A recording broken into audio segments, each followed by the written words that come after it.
Not a good appearance for the American president at the NATO summit in Europe. Let's start with Emmanuel Macron, who is, of course, the newly elected president of France, decisively defeated right-wing candidate Marine Le Pen, and he is very decisively making himself heard and seen on the world stage, really making our president look bad in a number of ways. He took office a couple weeks ago. He's already speaking out about sort of insightful observation he's made about American President Donald Trump. He gave an interview to a French newspaper over the weekend, and Macron pointed out that when it comes to diplomacy, Donald Trump basically sees his relationships with foreign leaders in terms of who has the most power. And we see this in what he says. We see it in his attempts to do certain types of handshakes, which, believe me, we're going to get to the handshakes on today's show. And Macron compared Trump to other authoritarian heads of state, Russian President Vladimir Putin, Turkish President Erdogan, who were also diplomatically arrogant, to say the least. You'll recall that Emmanuel Macron's campaign was hacked during the French election, presumably, it appears, by Russian actors. And Macron seems to want to have more integrity than what we've seen from Trump and actually challenge that behavior. And it's really funny how among some right-wing circles in the United States, France has been framed over the last 15 years as weak, as feminized, those feminized French men. France now has a president that is the one dominating the dialogue with respect to characters like Donald Trump and dominating the handshakes as well. But again, we'll get to that. I don't want to get ahead of myself on the handshakes. Here is French President Emmanuel Macron in the Journal du Dimanche, where he said, quote, Donald Trump, the Turkish president, or the Russian president see relationships in terms of a balance of power. That doesn't bother me. I don't believe in diplomacy by public abuse, but in my bilateral dialogues, I won't let anything pass. And he makes a good point, which is, although Trump probably sees diplomacy in the same way that Putin and Erdogan do, Putin and Erdogan are much better at it than is Donald Trump. And we're seeing that just about every day. Macron was asked about how he something about that tense handshake that he had with Donald Trump at the NATO summit in Brussels.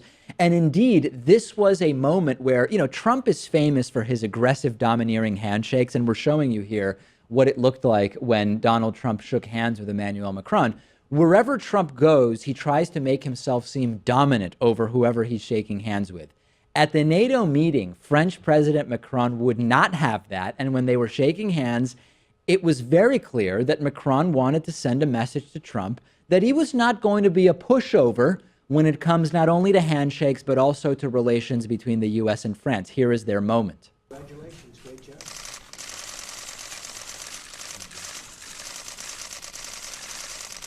Thank you very much. So as you watch here, our TV audience seeing a long, confident handshake, squashing Donald Trump's tiny hands and looking very satisfied while doing so. Trump tries to pull away. Macron doesn't let him. I love it, right? Donald Trump cucked by Macron, number one. But, Pat, number two, we're going to get to in a second, and it's even worse. Macron actually said this was deliberate. He was asked about the entire handshake thing, and he again said in the Journal du Dimanche, quote, my handshake with him, it wasn't innocent. It's not the be-all and the end-all of a policy, but it was a moment of truth. So already, Pat, Trump's game's not working with Macron. Well, obviously, whoever has the most domineering handshake has the superior country. So obviously, Trump was able to beat out Japanese leader Shinzo Abe. Yes. But of course, he lost the battle to Tajikistan's president. Yes. So it's always an ongoing battle. That was just unbelievable. And we could do an entire show on handshakes, but we're not going to do that right now. Okay, so anyway, Emmanuel Macron, not the progressive be-all, end-all, to use his phrase, but by any means, but we should be glad that it was Emmanuel Macron sitting in this chair and not Marine Le Pen, who would have been singing Donald Trump's praises. But here's the real moment where Trump is just totally cucked by Macron. And it's just so funny because the alt-right, I say this, I'm joking around, right? The alt-right talks about this person's a cuck, that person's a cuck. There's no moment of greater cucking on the international diplomatic stage than what I'm about to play for you. At the NATO summit, Emmanuel Macron walking towards a group of world leaders, including Donald Trump, and it appears as though Macron is going right for Trump.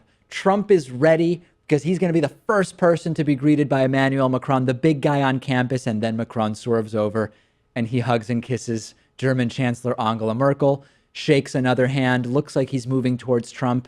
But then, he's back to the other side. And it is not Trump. Trump made to wait his turn. And you see Trump trying to do the pull-in handshake there. And it's too late. It's too late because he's been cucked.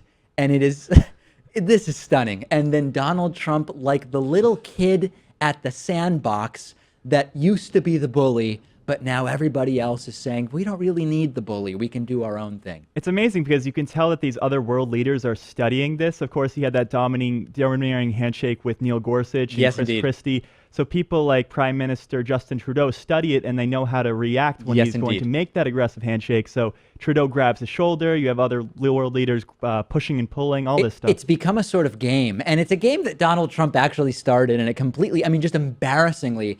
And this is only the visual aspect. I actually want to get now to the real diplomatic embarrassment of Trump at NATO.